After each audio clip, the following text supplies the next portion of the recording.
Rate of, और ये time के साथ, rate of evaporation remains constant because it is a surface phenomena, it is a horizontal line, and rate of condensation increases like this,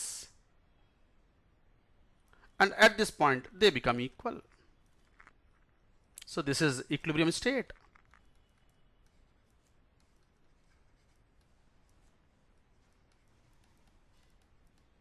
अच्छा, rate of condensation शुरुआत में zero क्यों है? क्योंकि शुरुआत में वेपर्स ही नहीं थी, हमने देखो वैक्यूम क्रिएट किया हुआ था यहां पर।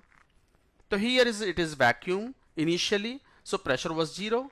धीरे धीरे वेपर्स बनी, कंडेंसेशन का रेट बढ़ा, और जब rate of evaporation rate of condensation equal हो गए तो एक डायनामिक इक्विलिब्रियम एग्जिस्ट करता है। तो ये स्टेट इक्विलिब्रियम स्टेट है, डायनामिक इक्विलिब्रियम, जहां पर rate of evaporation and rate of condensation become equal.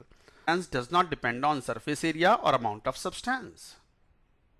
आप कंटेनर बड़ा लो, छोटा लो, कोनिकल लो, स्फेरिकल लो, किसी भी शेप का लो, vapour pressure of a given substance at a given temperature would be same. आप 1 किलो लेकर के इक्विलिब्रियम अटेन करो, आप 1 ग्राम इक्विलिब्रियम पर लो, उससे कोई प्रभाव नहीं पड़ता। Vapour pressure of a given substance depends on pressure of a given substance depends only on temperature, does not depend on surface area and amount of substance है। और इसके वेरिएशन जो है, that is not a linear variation, it is a logarithmic variation and given by the Clausius-Clapeyron equation. So variation Clapeyron equation, अच्छा क्या equation है?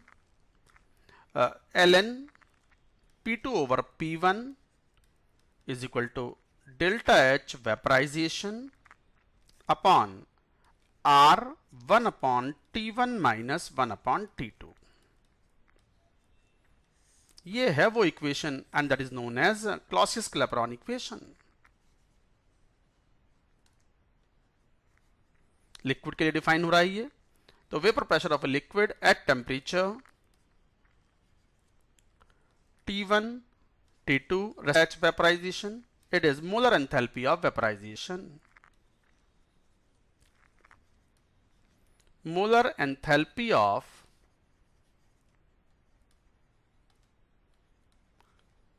Vaporisation. Unit क्या लेंगे मोलर एंथैल्पी ऑफ वेपराइजेशन की? वो डिपेंड करता है आर की यूनिट, अगर जूल में ले रहे हैं आर तो ये भी जूल में लेंगे, कैलोरीज में ले रहे हैं आर की वैल्यू को तो delta H vaporisation also will be taken in calories. तो ln P2 over P1 is equal to, ये इक्वेशन हो गई, T1 minus 1 upon T2। Calculation में log is simpler on base 10 in comparison to the natural base। सही करो, हाँ। d ln P is equal to enthalpy of vaporization upon R T square dt। तो इस तरीके से आप कहते हो। अब यहां से this equation is called as integral form of Clausius Clapeyron equation, integral form.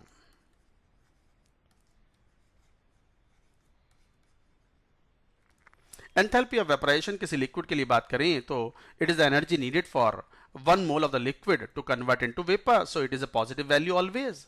Liquid को वेपर में कन्वर्ट करोगे, गैस में कन्वर्ट करोगे तो you have to overcome the intermolecular forces, so you will have to give the heat और you have to give the energy in some form so that you can convert the liquid into gas। तो the enthalpy of vaporization is positive, temperature तो है ही positive, अगर temperature बढ़ाओगे तो d ln P बढ़ेगा तो vapour pressure will increase. अच्छा, vapour pressure किसका sharply बढ़ेगा with increase in temperature? For that particular liquid which has the larger enthalpy of vaporisation. तो ये बात याद रखें कि with increase in temperature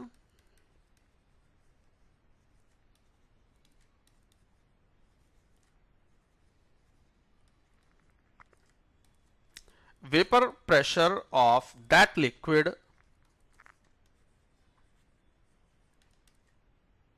increases more sharply which has greater enthalpy of vaporization। तो जिस लिक्विड का एंथैल्पी ऑफ वेपराइजेशन जितना ज्यादा होगा उसका टेम्परेचर बढ़ाने पर वेपर प्रेशर बहुत शार्पली इंक्रीज करेगा। तो we can say that vapour pressure is more sensitive towards the temperature variation which has the larger enthalpy of vaporisation. इसी को दूसरे शब्दों में क्या बोलोगे? और vapour pressure of a liquid it is more sensitive towards temperature variation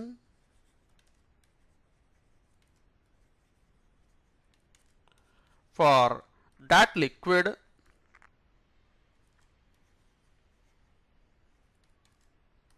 which has high enthalpy of vaporization। तो जिसका एंथैल्पी ऑफ वेपराइजेशन जितना लार्ज होगा वो टेम्परेचर चेंज करने पर वेपर प्रेशर ज्यादा शार्पली शूट करेगा, इंक्रीज करेगा ऑन राइज इन टेम्परेचर।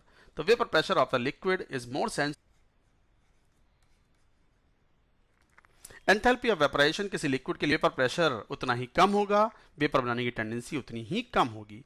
और ये बड़ा कॉमन एग्जांपल है टाइल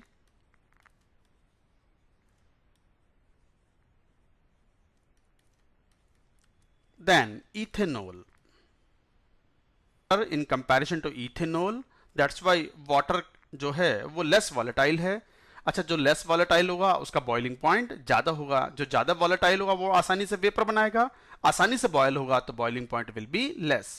वो नेक्स्ट पॉइंट में लिख लेते हैं इस बात को। क्या है ये? वो टेम्परेचर है जहां पर vapour pressure of a substance और ए लिक्विड, लिक्विड के लिए डिफाइन होता है, liquid becomes equal to the external pressure। तो लिखो the temperature जब of a liquid becomes equal to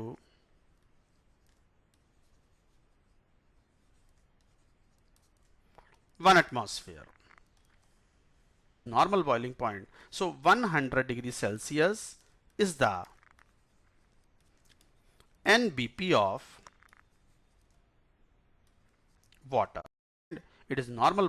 ये वाटर है, हमें कॉमनली पता है कि वाटर 100 डिग्री सेल्सियस पर 100 डिग्री सेल्सियस बॉयल ऑफ हो जाता है।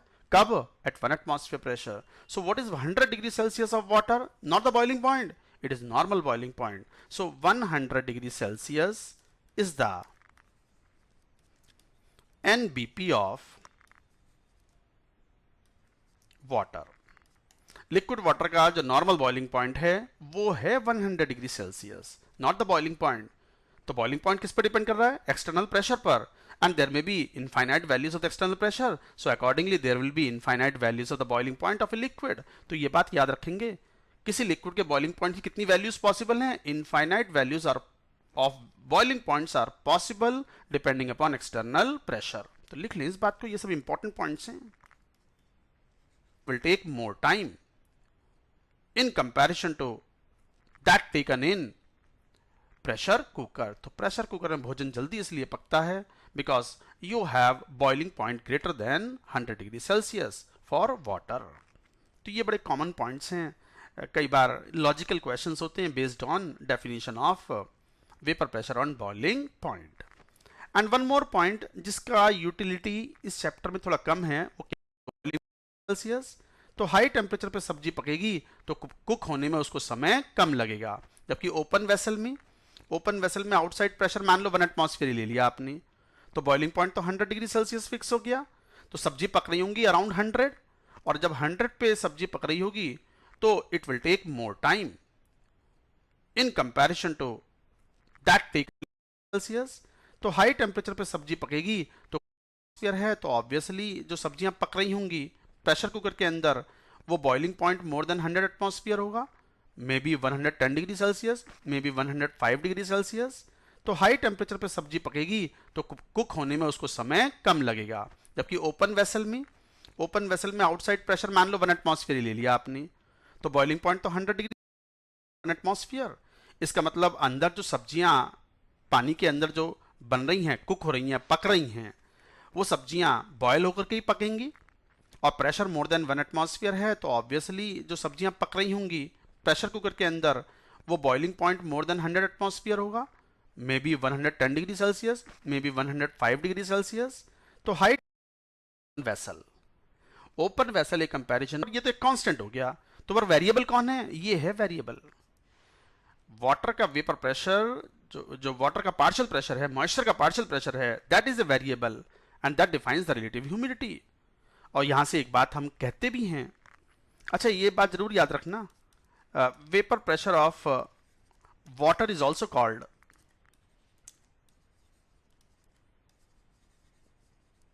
As aqueous tension or gas with RH is equal to 100% is called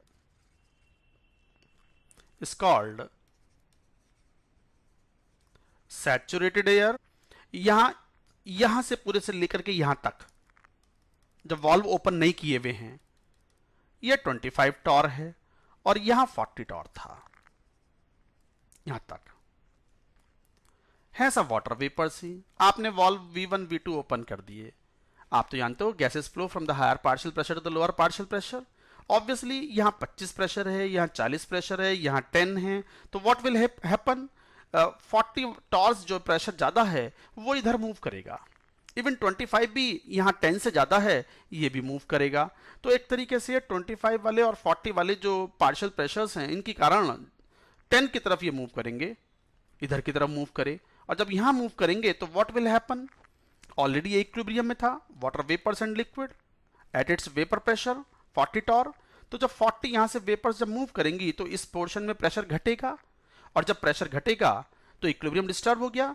again to attain equilibrium, आप तो जानते हो approach of equilibrium is always spontaneous, तो उस इक्विलिब्रियम को रिटेन करने के लिए और अटेन करने के लिए दोबारा से सम लिक्विड विल इवेपोरेट, और जब लिक्विड इवेपोरेट होगा तो लिक्विड की अमाउंट घटेगी, ये वापस से वेपर प्रेशर बढ़ने की कोशिश करेगा। अच्छा यहां क्या होगा, यहां पर this liquid at 25 degree Celsius temperature is maintained for this bulb, ये 10 प्रेशर ही सस्टेन कर सकता है, अब प्रेशर हो गया 10 से ज्यादा, इक्विलिब्रियम इज डिस्टर्ब्ड, तो इक्विलिब्रियम दोबारा से आएगा, उसके लिए वेपर्स विल कंडेंस।